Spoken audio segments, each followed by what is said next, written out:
Continuamos con más de Primera Página y vamos a iniciar nuestro segmento de entrevistas dándole la bienvenida de inmediato a José Félix Valera. Él es diputado del Consejo Legislativo del Estado Vargas y también miembro de la Dirección Regional del Partido Socialista Unido de Venezuela, además de internacionalista. Vamos a analizar el día de hoy lo que fueron los resultados precisamente de esta reunión entre el presidente Maduro y el presidente Juan Manuel Santos. Diputado, me voy a permitir presentarle a usted y a nuestra audiencia lo que fueron las reacciones de ambos mandatarios, tanto del presidente Nicolás Maduro, quien le dio la mano al presidente Santos asegurando que la paz era lo primero, y también de Juan Manuel Santos, que hizo lo propio el día de ayer en Quito. Veamos.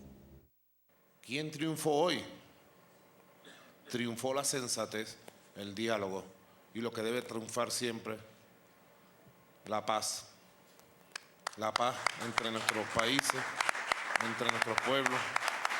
La declaración es muy clara, valga la expresión, la declaración es clara. Allí está en cada párrafo exactamente lo que hemos hecho. De manera maravillosa nuestras cancillerías han logrado el lenguaje apropiado para expresar con equilibrio lo que hemos hecho. Y tengo que agradecerle, reiterar nuestros agradecimientos hoy, que es el Día de la Paz, a Venezuela por el papel que ha jugado en la paz de Colombia. Aquí primó, como dice el presidente Maduro, la sensatez. Esta fue una discusión, un diálogo sereno, respetuoso y productivo. Y me complace muchísimo poder restablecer este diálogo con Venezuela, porque como lo hemos dicho tantas veces, cuando dos mandatarios tienen diferencias, quienes sufren son los pueblos. Somos países hermanos. Por parte de Colombia no hay sino por Venezuela cariño, admiración, respeto, y en ese orden de ideas pues creo que vamos a poder seguir trabajando. Bien, reacciones en lo que fueron entonces de lo que fue esta reunión en Quito por ambos mandatarios. ¿Cuál es su apreciación, diputado, de estos resultados y del discurso de ambos? Fueron bastante políticamente correctos, por llamarlo de alguna manera. Sí, políticamente correcto.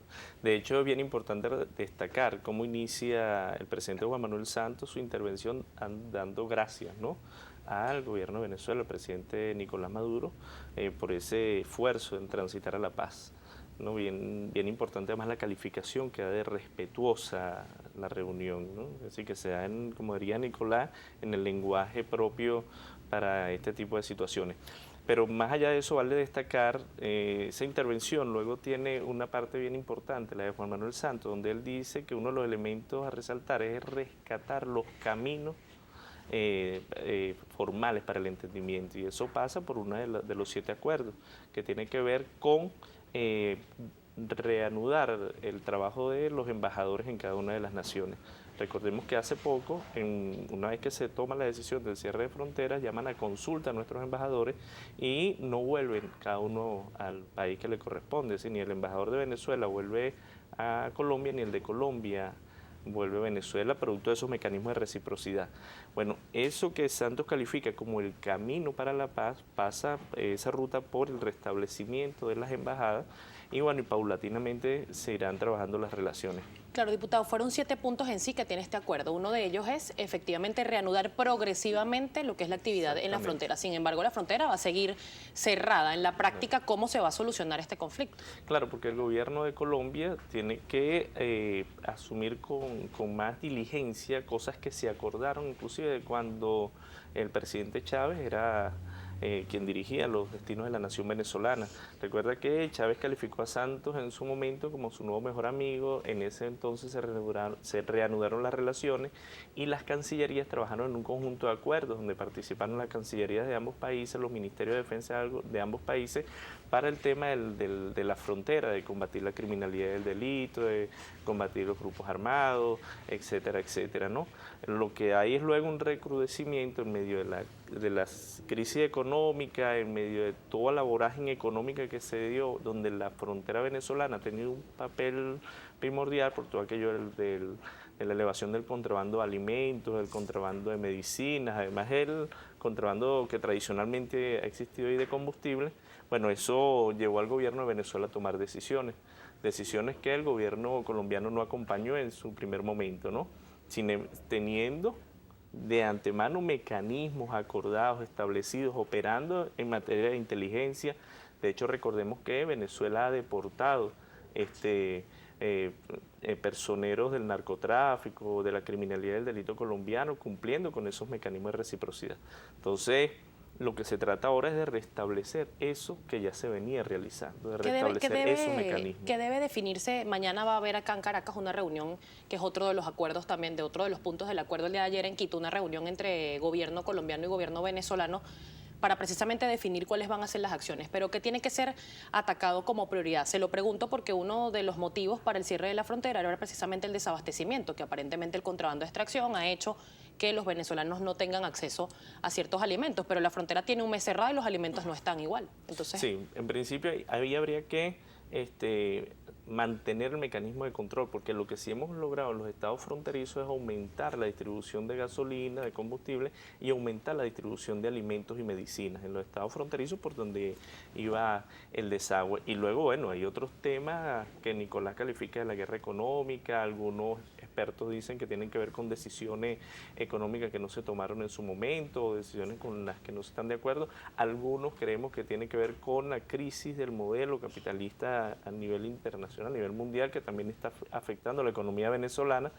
Pero bueno, habría que tomar algunas decisiones en materia económica, es decir, que resuelva el problema de la crisis, por ejemplo, que nos genera la disparidad cambiaria que tenemos hoy en día, que resuelva el problema de Dollar Today, que nos establece un tipo de cambio distinto al cambio oficial y por donde se empieza a regir toda la economía venezolana. Es decir, son como otros temas que están allí también presentes, que obligan a atacar el tema del desabastecimiento, el tema de la inflación, el tema de la elevación del dólar que influye directamente en nuestra economía. Se está pidiendo precisamente una investigación. Ahora, ahí hay un tema, fíjate tú, Colombia, en este caso de frontera, tradicionalmente era un país que producía y exportaba vestuarios, cueros, zapatos, carne para Venezuela, ¿no? ¿Por qué te menciono esto? Porque reanudar las relaciones y reanudar paulatinamente el tema fronterizo pasa por reanudar el flujo tradicional, normal, de productos también de Colombia hacia Venezuela, porque también hay un sector del empresariado colombiano que presiona al gobierno colombiano porque se normalice la situación en la frontera. Es decir, no puede ser que la criminalidad y el delito influyan tanto no solo en nuestra economía, sino también en la economía colombiana, porque entonces pareciera que hay una diáspora que obliga a que salgan los productos de manera ilegal de Venezuela, pero dejen de entrar los productos que legalmente entraban de Colombia hacia Venezuela, y eso es también un tema que afecta el desabastecimiento, por ejemplo, la carne. Porque esas acciones que no son nuevas, que ocurren en la frontera, se aplican precisamente en este momento? ¿Es un tema electoral, quizás? No, lo que es nuevo es la cantidad de alimentos y medicina que se contrabandean ahora de aquí para allá. Sí, se venía con el contrabando de combustible y ahí hay un debate que tiene que asumir el pueblo venezolano. El contrabando de combustible es un debate que tiene que asumir el pueblo venezolano porque también hay que sincerar el precio del combustible en Venezuela. Ese es otro debate. Pero el tema que en los últimos meses se ha venido desarrollando es el contrabando de alimentos y medicinas. ¿Por qué? Porque son unos rublos subsidiados por el Estado venezolano con $1 a 6.30. Entonces la diferencia, la disparidad entre el precio de los alimentos y la medicina en Venezuela con relación a Ecuador, a Colombia, es abismal, y eso también lleva a las mafias inclusive vinculadas con el narcotráfico, con el paramilitarismo, es decir, con otro tipo de actividad, a trasladar su economía al tráfico de alimentos, y toda esa infraestructura se pone al servicio del tráfico de alimentos. Mafias que, por cierto, el día de ayer el presidente Juan Manuel Santos durante su intervención aseguraba que era necesario atacar junto al gobierno de Venezuela. Vamos a hablar precisamente al regreso de esta pausa comercial cuál es el papel de la Fuerza Armada y si esta investigación, que es otro de los puntos del acuerdo el día de ayer, con qué debe contar esta investigación y cómo van a hacer para que sea objetiva y se castigue precisamente a quienes permiten estas prácticas en la frontera colombo-venezolana. Ya regresamos, estamos conversando con José Félix Valera, diputado del Consejo Legislativo del Estado Vargas, miembro de la Dirección Regional del Partido Socialista Unido de Venezuela y también internacionalista. Ya venimos.